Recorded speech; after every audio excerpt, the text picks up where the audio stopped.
আল্লাহ পাক বলছেন ওয়ামা খালাকতুল জিন্না ওয়াল ইনসা ইল্লা লিয়াবুদুন বা'দা আউযু বিল্লাহি মিনাশ শাইতানির রাজিম ওয়ামা খালাকতুল জিন্না ওয়াল ইনসা ইল্লা লিয়াবুদুন। আল্লাহ পাক আপনাকে আমাকে প্রথম যে দায়িত্ব দিচ্ছেন সেটা হচ্ছে এই, আমি মুসলিম আমি নারী হই, পুরুষ হই, যুবক হই, যুবতী হই, যেই হই না কেন, আল্লাহ পাক আমাকে বলছেন ওয়ামা খালাকতুল জিন্না ওয়াল ইনসা ইল্লা লিয়াবুদুন। দেখো, আমি জিন আর মানব জাতিকে শুধুমাত্র আমার ইবাদত করার জন্যই দুনিয়ায় পাঠিয়েছি, আর কোনো কারণ নাই। এই যে আল্লাহ পাক আমাদেরকে 60 বছর 70 বছর হায়াত দিয়েছেন, একটা কারণ, অনলি একটা, ইল্লা লিয়াবুদুন, যাতে আমরা আল্লাহর ইবাদত করতে পারি। আবার বোঝেন, আল্লাহ পাক আমাদেরকে দুনিয়াতে শুধু তার ইবাদত করতেই পাঠিয়েছে। আল্লাহ পাক এখানে একটা পরীক্ষায় ফেল করেছি হতাশ হয়ে আত্মহত্যা করতে পারেন নাই। আল্লাহ পাক এখানে একটা মেয়ের পিছনে ঘুরে জীবন নষ্ট করতে পারেন নাই। আল্লাহ পাক এখানে আমাদেরকে ধর্ষণের সেঞ্চুরি করতে পারেন নাই। আল্লাহ পাক এখানে আমাদেরকে অন্যায়ভাবে অন্যের সম্পদ আত্মসাৎ করতে পারেন নাই।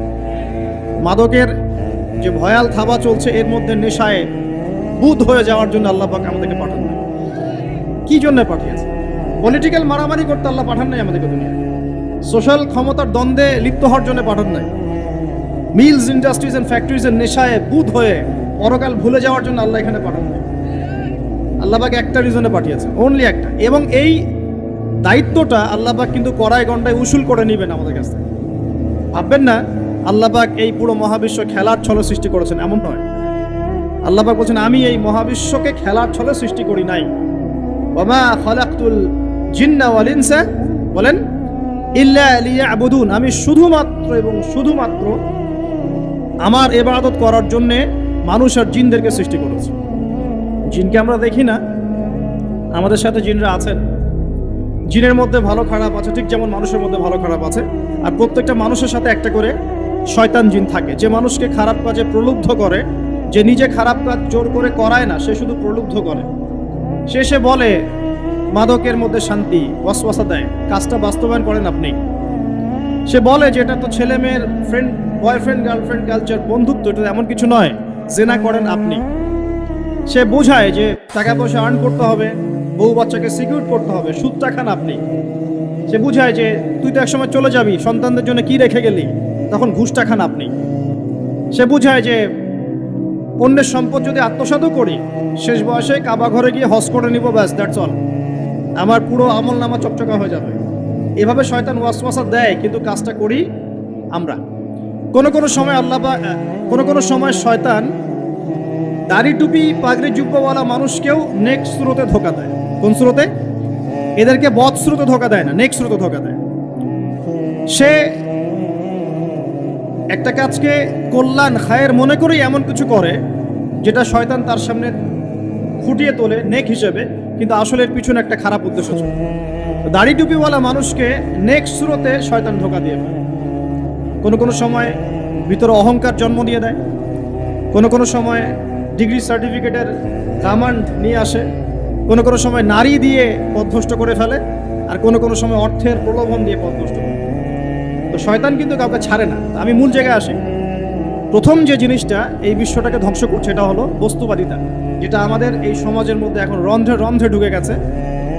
আমি বলছি বারবার, স্ট্যাটাস অর্জন করতে কোনো সমস্যা নেই, কিন্তু যদি এই স্ট্যাটাস আমাকে আমার পরকালীন গোল থেকে সরিয়ে দেয়, তখনই সমস্যা।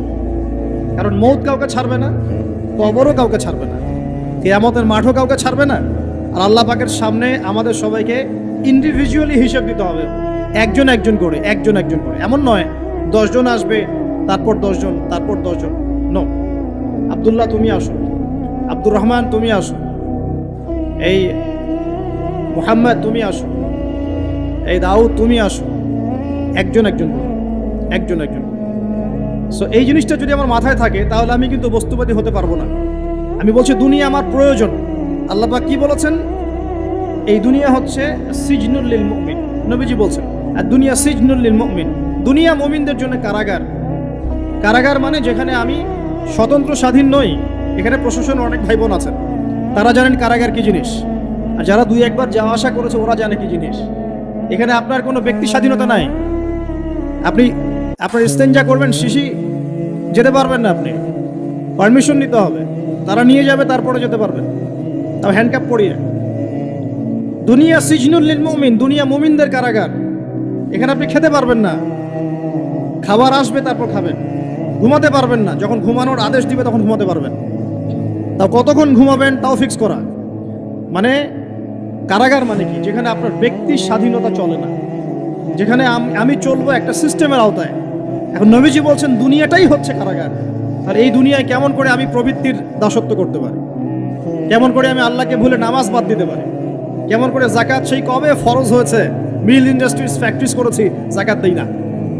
রমজান মাস যায় আসে যায় আসে যায় আসে, রোজাও রাখি না, তারাবি পড়তে পারি না। কোরআন আমার সামনে মানুষ তেলাওয়াত করে, কোরআন আমার ঘরে পড়ে আছে, শেলফের উপরে ধুলাও আছে, শেলফের উপরে কোরআন ধুলাওয়ালা, ধুলো মাখা।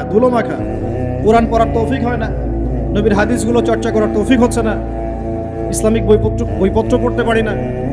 এই কারাগারের জীবনে বসি আমি একটা মেয়ের পিছনে দৌড়াচ্ছি, মাদক খাচ্ছি, জেনা করছি, কোনো সময় ধর্ষণ করছি, কোনো সময় সুদ খাচ্ছি, ঘুষ খাচ্ছি, দুর্নীতি করছি।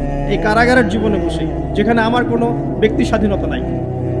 তাহলে কারাগারের জীবনের মেয়াদ যখন শেষ হবে, যখন তাকে এখান থেকে বের করে নিয়ে আসা হবে, অর্থাৎ মৃত্যু, তখন তার সাথে কিরকম রিমান্ডে আচরণ করা হবে এটা ভালো করে বুঝে নেন। নবীজি বলছেন দুনিয়া সিজনুল লিল মুমিন ওয়াল জান্নাতু লিল কাফির। কাফেরদের জন্য, মুশরিকদের জন্য এই দুনিয়াটা হচ্ছে জান্নাত। জান্নাত মানে কি? যা ইচ্ছা তাই করতে পারবেন। জান্নাত মানে কি? আপনি চাচ্ছেন আল্লাহ আমি এখন একটা খামর চাই, শরাব আপনার সামনে হাজির, চিন্তা করার সাথে সাথে। জান্নাত মানে কি? আল্লাহ আমি আপনাকে দেখতে চাই, আল্লাহকে আপনি দেখতে পারবেন। জান্নাত মানে কি? আপনি মধুর নহর, দুধের নহর, পানির নহর, শরাবের নহর, হুরে নিঈন চতুর্দিকে ঘোরাফেরা করছে। একজন নিম্নমানের জান্নাতি, মানে সবচেয়ে শেষের দিকে যারা জান্নাতে যাবে, তাদের সাথেই দুজন করে হুরে নিঈন, আহাল পরিবার তো আছেই, গেলমান পানপাত্র নিয়ে চারপাশে ঘোরাফেরা করে। জান্নাত মানে কি? যেখানে যা ইচ্ছা তাই করা যাবে, বলার কেউ নাই, বাধা দেওয়ার কেউ নাই, সেখানে কোনো মৃত্যু নাই, সেখানে কোনো অহেতুক কথাবার্তাও নাই, কোনো গাল গল্প নাই, কোনো মিথ্যা নাই, কষ্টের ক্লেশ মাত্র নাই। থুতু ফেলতে হবে না। জান্নাত মানে থুতু ফেলতে হবে না। জান্নাত মানে হাঁচি হবে না, নাক ঝাড়তে হবে না। জান্নাত মানে ইস্তেঞ্জা, পেশাব পায়খানা করার টেনশন নাই। মানুষ খাবার খাবে, একটা ঢেকুর তুলবে, ব্যাস খাবার হজম হয়ে গেছে। আর জান্নাতের সবচেয়ে বড় বিষয়টা কি? আল্লাহ পাককে আমরা এই চোখ দিয়ে দেখতে পারবো। আর তার সমকক্ষ একটা বিষয় হচ্ছে আল্লাহ পাক বলে দিবেন যে আমি তোমাদের সবার উপর সন্তুষ্ট হয়ে গেলাম, যাও কোনোদিন অসন্তুষ্ট হবে। ব্যাস, দ্যাটস অল। এখন আপনি যত কিছুই করেন এই বস্তুবাদী জীবনে, মনে একটা ভয় থেকে যাবে। আপনি বিশ্ব নেতা হয়েছেন, বড় শিল্পপতি হয়েছেন, পলিটিশিয়ান হয়েছেন, ইকোনমিস্ট হয়েছেন, মনে একটা ভয় থেকে যাবে যে মরতে আমাকে হবেই, আল্লাহ আমাকে ধরবেই, হিসেব আমাকে দেওয়া লাগবেই, কবরে আমাকে একাই যাওয়া লাগবেই, আমাকে কিয়ামতের মাঠে দাঁড়াতে হবে আল্লাহর সামনে। মনে একটা ভয় কাজ করে, যদিও বাইরে মানুষ দেখায় যে কোনো ভয় নাই। মানুষ বাইরে অভিনয় করে, মানুষ সমাজের মানুষের সাথে বাইরে একটা অভিনয় করে। কোনো ক্ষেত্রে আমরা নিজেরাই নিজেদের সাথে অভিনয় করি। কথা সাহিত্যিক হুমায়ুন আহমেদের নাম শুনেছেন? ইন্তেকাল করেছেন। একটা সময় ছিল আমরা স্কুলে পড়তাম, কলেজে পড়তাম, মাঝে মাঝে টুকটাক এ ধরনের কিতাব বইপত্র পড়া হয়েছে। হিমু, মিসির আলী এইসব পড়া হয়েছে। শরৎচন্দ্র, বঙ্কিমচন্দ্র, রবীন্দ্রনাথ, নজরুলের কবিতাগুলো, ইভেন শেক্সপিয়ার, অ্যাডাম স্মিথ সহ, যিনি অর্থনীতির জনক। যাই হোক, তিনি তার বইয়ের মধ্যে লিখেছিলেন যে এই পুরো দুনিয়াটা হচ্ছে অভিনয়ের মঞ্চ। কথা সাহিত্যিক তিনি বলছেন তার মতো করে এই পুরো দুনিয়াটাই অভিনয়ের মঞ্চ, আর আমরা সবাই নিজ নিজ জায়গায় অন্যের সাথে অভিনয় করছি। কোনো ক্ষেত্রে আমরা নিজেদের সাথে অভিনয় করছি। তিনি বলছিলেন আমরা সবাই অভিনেতা, আর সবচেয়ে বড় অভিনেতা হচ্ছে পলিটিশিয়ান, কারণ তাদেরকে অনেক বড় মঞ্চ অভিনয় করতে হয়। এটা আমার কথা না, হুমায়ুন আহমেদের কথা, পড়ে দেখেন তো। আল্লাহ পাক পাঠিয়েছেন তার ইবাদত করতে, আর এই বস্তুবাদী জগৎ আমাদেরকে ভুলিয়ে দিল কিভাবে?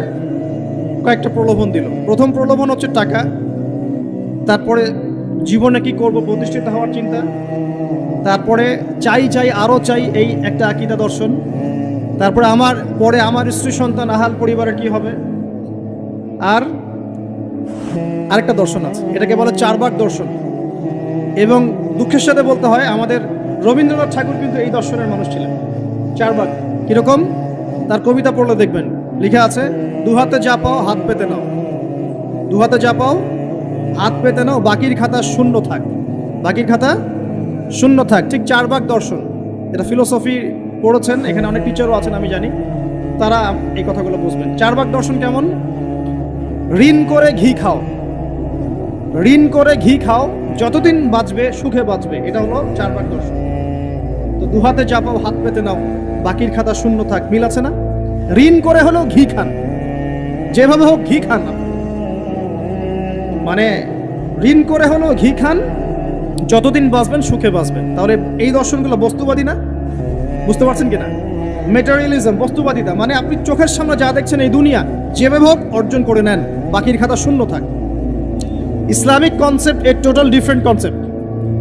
ইসলামের ঈমান, আকীদা, ইসলাম, পরকাল, মুহাম্মদ সাল্লাল্লাহু আলাইহি ওয়াসাল্লামের আদর্শ সম্পূর্ণ ডিফারেন্ট। আমরা বলি কি, এই দুনিয়াতে আমরা মুসাফির, দুনিয়াতে আমরা কি মুসাফির, কে কতদিন থাকবো কোনো ঠিক নাই। নবীজি বলছেন, হে আব্দুল্লাহ বিন ওমর, তুমি দুনিয়াতে মুসাফিরের মতো থাকো, সকালবেলা উঠলে সন্ধ্যার অপেক্ষা করো না, সন্ধ্যাবেলা হলে সকালের অপেক্ষা করো। দর্শনের মধ্যে কত পার্থক্য না, আকাশ পাতাল পার্থক্য না? এখন যদি এই বস্তুবাদী দর্শন দিয়ে আপনি চলাফেরা করেন, তাহলে তো আপনার লাইফের অ্যাম্বিশন হবে একটা ফ্ল্যাট, আর ওটা এনি হাও আপনাকে অ্যাচিভ করতে হবে, legal way or illegal way, আপনাকে অ্যাচিভ করতেই হবে, অ্যাচিভ করতেই হবে, যেহেতু আপনার মোটিভটা হচ্ছে মেটেরিয়ালিজম, বস্তুবাদিতা।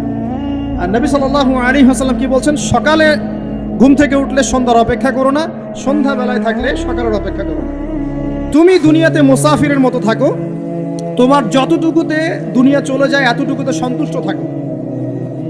নবীজি আরো বলছেন, তুমি কখনো উপরের দিকে চোখ দিয়ে হেঁটো না, রাস্তায় যখন হাঁটবে উপরের দিকে দেখো না, বরং তুমি দেখো যে তোমার নিচে কারা আছে। আবার বলছি, নবীজি বলছেন, তোমরা হাঁটবে যখন রাস্তায় চলাফেরা করবে, তোমাদের উপরের দিকে দেখবে না যে তোমাদের উপরে কারা আছে, অলওয়েজ দেখবা তোমাদের নিচে কারা আছে, তোমাদের চেয়ে খারাপ কারা আছে। এক ভাইকে আপনি দেখবেন আপনি সুস্থ, তার হাত নাই।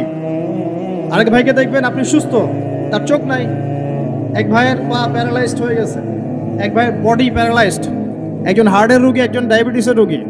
আপনি সুস্থ আছেন, অথচ ওই ব্যক্তির অনেক টাকা পয়সা আছে, আপনার নাই। এখানে কে ধনী বলেন দেখি, আপনি না সে? আপনার সুস্থতা আছে। আরেক ভাইয়ের অনেক বড় বড় ফ্ল্যাটস, কিন্তু আপনার এতটুকু নাই, ছোট্ট একটা বাসা। আপনার কষ্ট লাগে, আমারও যদি এমন হতো। ওই বাসায় গিয়ে দেখলেন যে ইন্টারনালি সে ব্যক্তি সুখে নাই, তার পরিবারে অশান্তি, তার পরিবারে হৃদ্যতা ভালোবাসার বন্ধন নাই, আপনার পরিবারে আছে। একটা রিক্সাওয়ালা সারাদিন রিক্সা চালিয়ে 500-1000 টাকা আর্ন করে বাসায় চলে গেল, গিয়ে বাসা আলু ভর্তা, ডিম ভাজা, ডাল দিয়ে ভাত খাচ্ছে, সুখে আছে দিব্যি, বউয়ের সাথে গল্প করছে, চাঁদ দেখছে। আর সেই তো কবে আপনি ওয়াইফ কিনে চাঁদ দেখেছেন ঠিক নাই, আপনি টাকা অর্জন করার নেশায় বছরের পর বছর স্ত্রী থেকে দূরে আছে, দেখারই সৌভাগ্য হয় না। আসলে সুখ কাকে বলে, সুখটা কি জিনিস, ঢাকাবাসীকে সুখ বোঝানো দরকার। সুখটা কি জিনিস? সুখটা হচ্ছে ইন্টারনাল পিস। যখন আপনি বা আমি নিজেকেও বলছি, যখন আমরা আল্লাহকে পাবো, আল্লাহ পাকের ইবাদতের মধ্য দিয়ে, রাসূলের সুন্নতের মধ্য দিয়ে অল্পে তুষ্ট থাকতে পারবো, যা আছে এতে শুকরিয়া আদায় করব, আপনি কেউ নাই দুনিয়াতে। কিন্তু বস্তুবাদিতা আপনাকে এই আকীদা আদর্শ থেকে সম্পূর্ণ ডিমোটিভেট করে দেবে। আপনাকে খালি চাই আরো চাই, ওই যে দু হাতে যা পাও হাত পেতে নাও, বাকির খাতা শূন্য থাকার। আমাদের দর্শন দু হাতে যা পাও হাত পেতে নাও না, বরং দুনিয়াতে যতটুকু পাও এতটুকুতে সন্তুষ্ট থাকো, বাকির খাতা শূন্য থাক না, বাকির খাতা পূর্ণ হোক। মানে পরকালটা বাকির খাতা না, ওই পরকালের বাকির খাতাটা পূর্ণ হোক। প্রয়োজনে দুনিয়ার সব চলে যায় যাক, প্রয়োজনে দুনিয়ার সব যদি চলেও যায় যাক, তারপরে বাকির খাতা কি হোক? পূর্ণ হোক। এটাই আল্লাহ রাব্বুল আলামিন সূরা আ'লার মধ্যে বলছেন, বাল তুসিরুনাল হায়াতাদ দুনিয়া, তোমরা এই দুনিয়ার জীবনটাকেই প্রাধান্য দিয়ে থাকো। ওয়াল আখিরাতু খায়রুন ওয়া আবকা, কিন্তু আখিরাত হচ্ছে সবচেয়ে উত্তম এবং চিরস্থায়ী। তো প্রিয় ভাই এবং বোনেরা যারা আলোচনা শুনছেন, আজকে আমাদের প্রথম সবক হওয়া উচিত দুনিয়ার নেশায় আমরা না পড়ি। আল্লাহ পাক আমাদেরকে তৌফিক দান। এর মানে এই না আমরা দুনিয়ার প্রোগ্রেসে যাব না, অবশ্যই যাব, আমরা অবশ্যই যাব। পুরো নেশন জাতিগতভাবেই আমাদেরকে এই ওয়ার্ল্ডের সমকক্ষ তো হতে হবে, হবে কি না? আমরা কি ওয়ার্ল্ডের সমকক্ষ হতে পেরেছি? আপনাদের কি মনে হয় যে মিলস, ইন্ডাস্ট্রিজ, ফ্যাক্টরিজ, সেতু, ফ্লাইওভার এইগুলো করলেই মনে হয় যে ওয়ার্ল্ডের সমকক্ষ হওয়া যায়?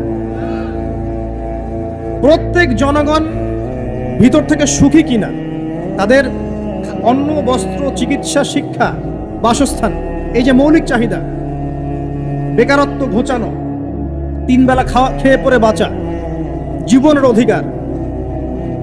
অধিকার, সিকিউরিটি, এই জিনিসগুলো আমাদের নিশ্চিত হচ্ছে কিনা, এটা হচ্ছে আপনার উন্নতির মানদণ্ড। উন্নতির মানদণ্ড কি? আমরা এখন যেখানে আছি না, 1776 সালে অ্যাডাম স্মিথ তার চেয়ে আগের জায়গায় ছিলেন। 1776 সালে অ্যাডাম স্মিথ একটা বই লিখেছেন, তার নাম হচ্ছে যে দি ওয়েলথ অফ নেশন, এই কিভাবে একটা রাষ্ট্রের ওয়েলথ ফাংশন করে। ওই 1776 সালে তিনি যে চিন্তাগুলো করেছেন, এখন পর্যন্ত আমরা সেই চিন্তা বাস্তবায়ন করতে পারি নাই।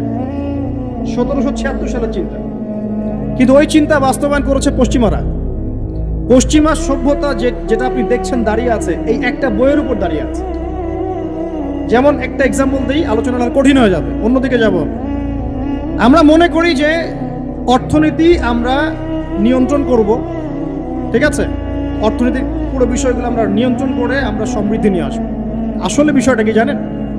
অর্থনীতির নিজের একটা ফ্লো আছে, ও নিজেই নিজেকে নিয়ন্ত্রণ করে, এবং তার উপর একটা ইনভিজিবল হ্যান্ড থাকে, অদৃশ্য হাত, যেটা আমরা বলি আল্লাহ রাব্বুল আলামিন। আল্লাহ রাব্বুল আলামিন এই পুরো অর্থনীতিকে নিয়ন্ত্রণ করে। আমরা যখন সেটাকে ইন্টারফেয়ার করতে যাব, তখন ইকোনমি কলাপস করে যাব।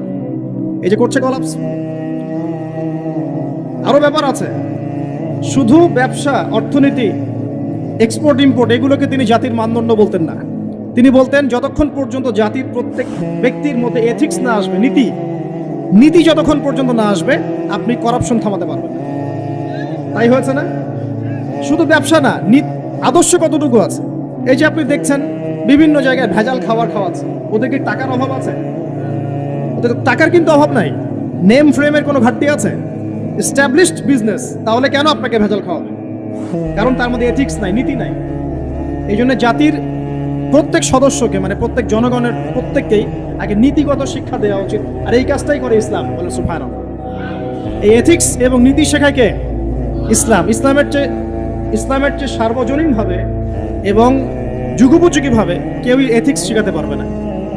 কাগজে কলমে অনেকে অনেক কথা বলতে পারে, প্র্যাকটিক্যালি শেখাবে কে? ইসলাম। এখন বলতে পারেন তাহলে মুসলিমদের মধ্যে দুর্নীতি কেন, মুসলিমদের মধ্যে কেন এই সমস্যাগুলো হয়? উত্তর একটাই, ওই যে স্যার বলে গেলেন, আমি বিভিন্ন ওয়াজে যে এক এক জায়গায় এক এক কথা বলে। উত্তরটা কি? উত্তরটা হচ্ছে যে কোরআন এবং সুন্নাহর সঠিক যে শিক্ষাটা আছে, এই শিক্ষাটা আমরা অনেকেই বাস্তবায়ন করতে পারছি না। এটা আমাদের ব্যর্থতা। এটা কাদের ব্যর্থতা? এটা আমাদের ব্যর্থ। এখানে আমাদের ব্যক্তির স্বার্থ থাকতে পারে, এখানে আমার জ্ঞানের স্বল্পতা থাকতে পারে, আমার ভিতরে অহংকার থাকতে পারে, বা আমি অল্প শিক্ষিত হতে পারি, এবং এমন হতে পারে আমার জ্ঞানটা যুগোপযোগী না। ইসলামিক জ্ঞান আমার মধ্যে আছে, কিন্তু কিভাবে এই জ্ঞান দিয়ে ওয়ার্ল্ডকে ডিল করবো, এই জ্ঞানটা আমার মধ্যে নেই। এই কারণে আমরা হয়তোবা ইসলাম, কোরআন সুন্নাহ হাতে থাকার পরেও এই সমস্যাগুলো ফেস করছি। প্রথম সমস্যা হচ্ছে বস্তুবাদিতা। আল্লাহ পাক আমরা সবাইকে, যারা আলোচনা শুনছি, দুনিয়ার প্রেমিক হওয়া থেকে বাঁচাক বলি আমি। দুনিয়ার প্রেমিক না, প্রেমিক হবো কার? আল্লাহর, আখিরাতের। কতটুকু দাম আছে দুনিয়ার? আল্লাহ পাক বলছেন একটা মাছির পাখার সমান না। একটা মাছির পাখার কি দাম আছে আপনার কাছে? আল্লাহ পাক বলছেন পুরো দুনিয়ার দাম আমার কাছে যদি একটা মাছির পাখার সমান হতো, তাহলে এই দুনিয়াতে কোনো কাফের মুশরিক পানি পান করতে পারত। তার মানে এই দুনিয়াতে যা করো করো, আমার তো কোনো দামই নাই দুনিয়া। কালকেই তো আমি দুনিয়া ধ্বংস করব। আর ওই যে দুই জাতির কথা বললাম, জিন এবং মানব জাতি, আপনারা সূরা আর রহমান পড়বেন। রহমান নামটা অনেক ব্যাপক, দয়াময়ের নাম, তার মানে আল্লাহ পাক মার্সিফুল, মোস্ট মার্সিফুল। কিন্তু এই সূরা আর রহমানেই একটা ভয়ঙ্কর আয়াত আছে, কি? সানাফরুগু লাকুম আইয়ুহাস সাকলান। হে মানুষ এবং জিন, হে মানুষ এবং জিন, শীঘ্রই আমি তোমাদের দুইটা জাতিকে ডিল করার জন্য ফারেক হচ্ছি, অপেক্ষা করতে থাকো। মানে আল্লাহ পাক কুল্লা ইয়াউমিন হুয়া ফি শাআন, মানে আল্লাহ পাক কি করেন, সব সময় তার কাজে ব্যস্ত আছেন। মহাবিশ্বের তো গ্রহ নক্ষত্র গ্যালাক্সির অভাব নাই, মাখলুকের কোনো অভাব নাই। আল্লাহ পাক প্রত্যেকটা মুহূর্তেই তার কাজে ব্যস্ত আছেন, তার কাজে শানে ব্যস্ত আছেন। কিন্তু এই ব্যস্ততা থেকে ফারেক হবেন কাদের জন্য? মানুষ আর জিনের জন্য।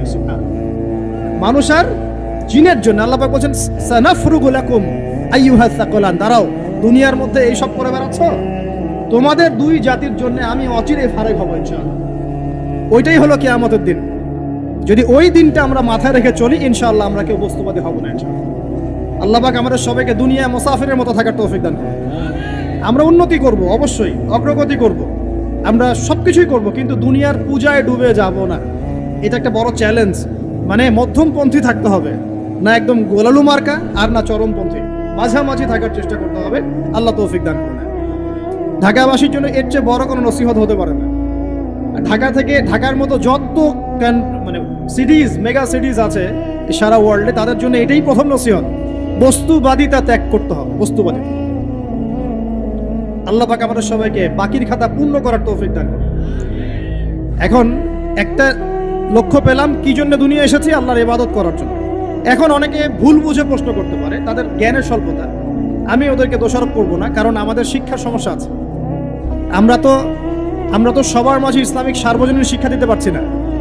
এই কারণে অনেকে প্রশ্ন করতে পারে, তাহলে কি সারা জীবন আল্লাহ বিল্লাহি করতে হবে? আমি কি সারা জীবন তাসবিহ তাহলিল জিকির আজকার নামাজি পড়ে বেড়াবো? তাহলে এটা হলো তার ভুল বুঝ। এই আয়াত সম্পর্কে ভুল ব্যাখ্যা। সঠিক ব্যাখ্যাটা কি? সঠিক ব্যাখ্যা হচ্ছে সূরা হাশরের 7 নম্বর আয়াত। কত নম্বর? সূরা হাশর 7 নম্বর আয়াত।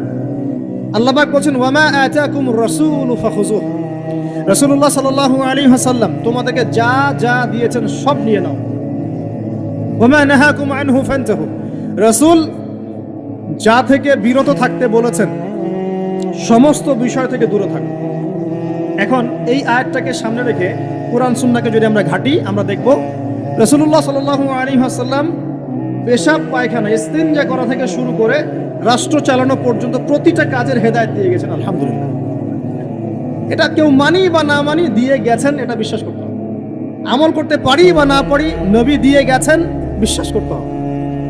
দলিল চাচ্ছেন, আপনি সহিহ বুখারী খুলেন, মুসলিম খুলেন, তিরমিজি, নাসাই, আবু দাউদ এগুলো খুলেন, দেখবেন আপনি ইস্তেঞ্জা করবেন কিভাবে, বসবেন কিভাবে, ঢোকার সময় কোন পা দিয়ে ঢুকবেন, বের হওয়ার সময় কোন পা দিয়ে বের হবেন, ইস্তেঞ্জা করার সময় কথা বলতে পারবেন কিনা, কতটুকু বলতে পারবেন, গোসল কেমন করে করবেন, ওযু কিভাবে করবেন, আপনি আগে কি পা থেকে শুরু করবেন নাকি হাত থেকে শুরু করবেন, কিভাবে নামাজ পড়বেন, আগে গিয়ে সেজদা করবেন নাকি ইকামত হবে, আজান হবে, আল্লাহু আকবার তাকবীর দিবেন, কিভাবে নামাজ শেষে বের হয়ে আপনি ব্যবসায় চলে যাবেন, কিভাবে আপনি ব্যবসা করবেন, কিভাবে চাকরি বাকরি করবেন, সমাজের মানুষের সাথে মেলামেশা করবেন, মানুষকে দিনের দাওয়াত দিবেন, ইভেন কিভাবে আপনাকে যদি আল্লাহ ক্ষমতা দেন আপনি কিভাবে সোসাইটি মেনটেন করবেন, সমাজ এবং রাষ্ট্র মেনটেন করবেন, প্রতিটা হেদায়েত খুঁটিনাটি কোরআন এবং সুন্নাহ দিয়েছে আমাদেরকে।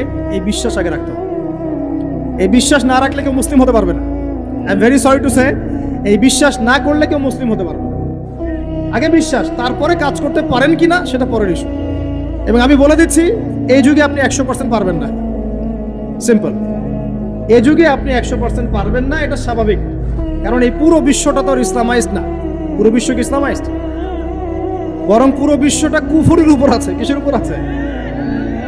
পুরো ওয়ার্ল্ডটাই কুফরের উপর আছে, পুরো ওয়ার্ল্ডটাই।